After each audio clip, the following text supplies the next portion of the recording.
Welcome to Outer Banks Health. I'm your host, Evo Terra. Today I'm here with Amy Montgomery, Senior Administrator of Operations at the Outer Banks Hospital, and Sheila Davies, Director of the Dare County Department of Health and Human Services Public Health Division. Today we're talking to you about the importance of making your voice heard through the Community Health Needs Assessment. Amy, Sheila, welcome. Thank you. Welcome. So let's begin at the beginning. What is the purpose of a Community Health Needs Assessment? A Community Health Needs Assessment is a process where we evaluate the health status of our community. We analyze different data. We use secondary data and primary data and focus groups to gather information to help us examine what our strengths are when it comes to the community health, where there's opportunities for improvement, and where there's gaps in services. And it's a great tool for us to then examine where we need to focus our efforts and priorities so we can continue to improve population health. And as I understand it, this is a joint effort between the hospital and the health department. So who is in charge of this Community Health Needs Assessment Survey? Well, as you might imagine, it's a pretty broad topic, and we include a lot of stakeholders when we collect data and really assess the community's health status.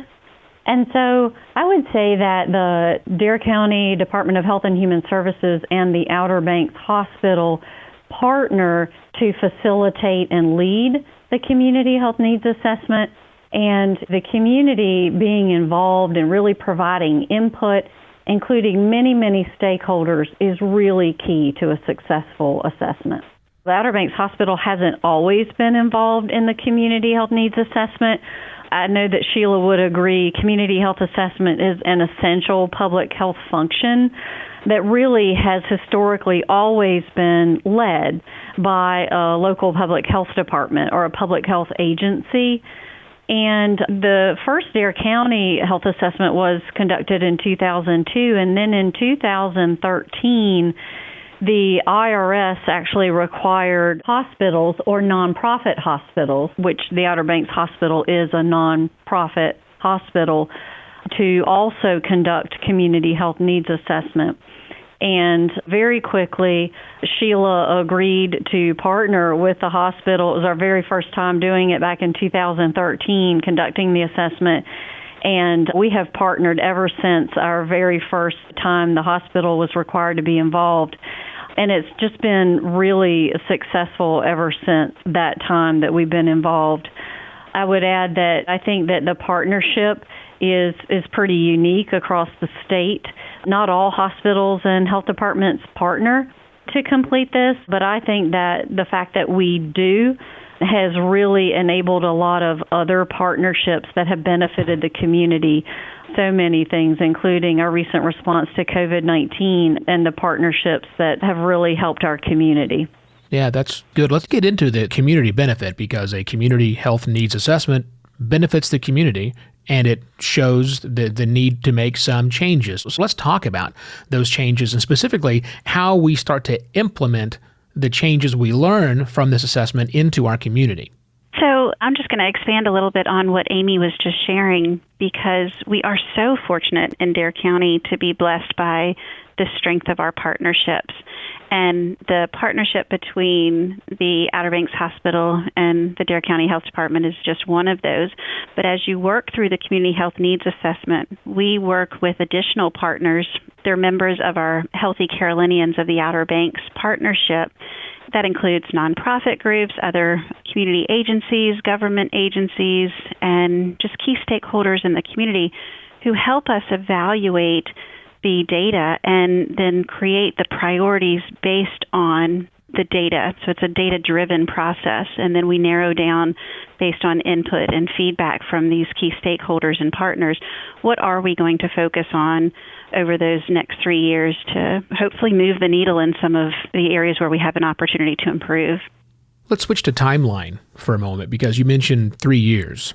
So for the people who are unfamiliar with the process, kind of start to finish, where are we in the timeline right now? And I guess what I really want to get to is, when are we going to find out the results? We are currently conducting the community health survey.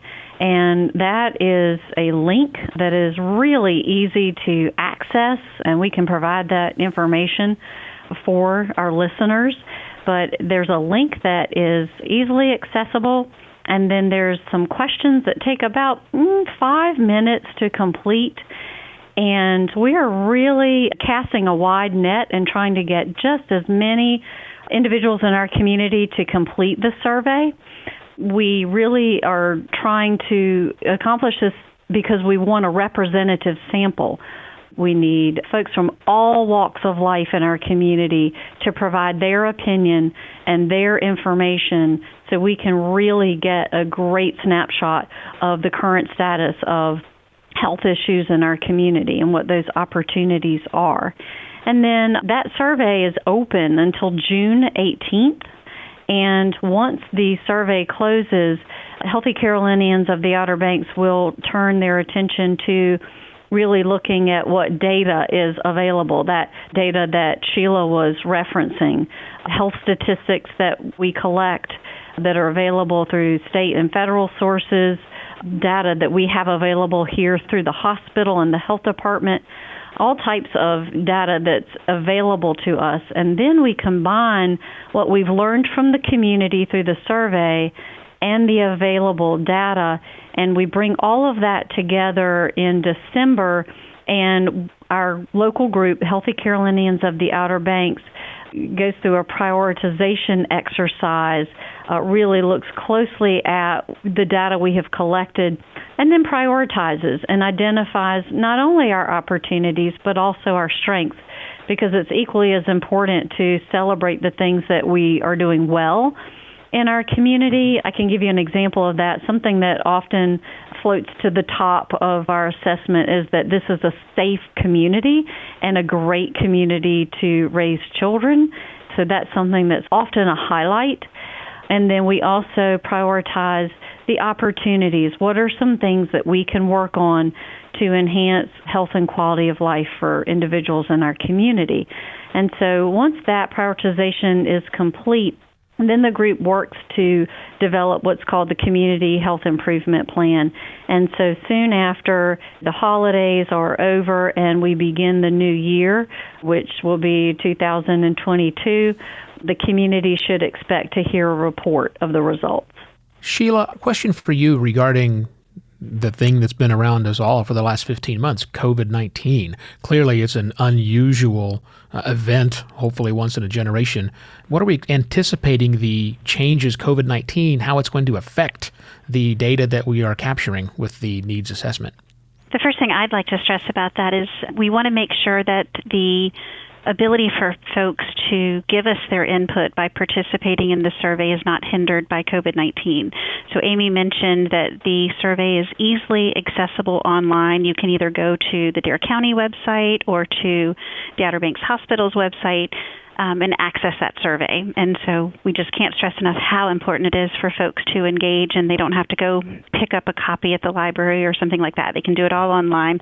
And then if they want to, for whatever reason, if they can't access it online, they could call our office and we can facilitate getting a copy or working with them to get a copy completed. So they did add this year to the survey some questions very specific to COVID and how it's impacted folks over the past year. So that's an addition to the normal survey questions. So it'd be interesting what some of the key takeaways will be from the public. Again, we just really can't over-encourage the public to participate so we can get that important feedback. And I think, oftentimes when you say, oh, it's another survey, why should I participate? I'm going to take an opportunity, if you don't mind, to share what some of the amazing things have come historically out of this community health needs assessment process and then the prioritization process. So in Dare County, some of the really amazing nonprofit work that's going on now actually had its foundational roots through this community health needs assessment process. So whether it's the free clinic that's here, the substance abuse work, a lot of the substance abuse work, whether it's happening in the schools or the Coalition Against Substance Abuse, those foundational projects projects and programs and nonprofits started by being identified as a need in the Community Health Needs Assessment. Another project is we installed larger mile marker signs. If you travel to the Outer Banks and you're here on vacation, you know what those mean. It's kind of like everything is marked by a mile marker sign. That's your point of reference. And they used to be really small, and we had car accidents associated with folks slowing down to try to read the signs. And so something that came out of this group was the work to expand those signs to make them more visible, to hopefully reduce some of these traffic accidents that were occurring. Amy, you probably have things you can add to that list as well, but I just wanted to stress, people's input really makes a difference when we go to the prioritization process. Yeah, and I love that example, Sheila. I remember when we were doing the work around vehicle injuries, another thing that comes out of this work sometimes is dispelling myths. There was a long-standing community myth, or maybe misperception, I should say, that most of the fatal motor vehicle injuries occurred during the season when we have all the traffic here from our visitors. But what we learned by really digging into the data was that most of our serious fatal accidents occur off-season because there's not as much traffic on our roads and people can travel at higher rates of speed. And so it's those types of things that we learn that we can then educate the community and also add some mitigating factors. I think the mile marker signs are a great example of just something really impactful that came from this survey. I also love that what we can dig in and learn and then educate the community when we find out new information. And it sounds like that getting as many people to fill out the survey as possible is going to lead to positive outcomes just like that. So again, lots of places you can get it, but here's one I'll give you, theobh.com/CHNA. You fill out the survey right now. Amy, Sheila, thank you very much for your time today. Thank you. Thanks once again to Amy Montgomery and Sheila Davies for discussing the Community Health Needs Assessment with us today. Please do your part and complete the survey by visiting theobh.com/CHNA. For questions, call us at 252-449-4500. And thank you for listening to Outer Banks Health. I am Evo Terra. If you found this podcast helpful, please share it on your social channels and check out the entire podcast library for additional topics of interest.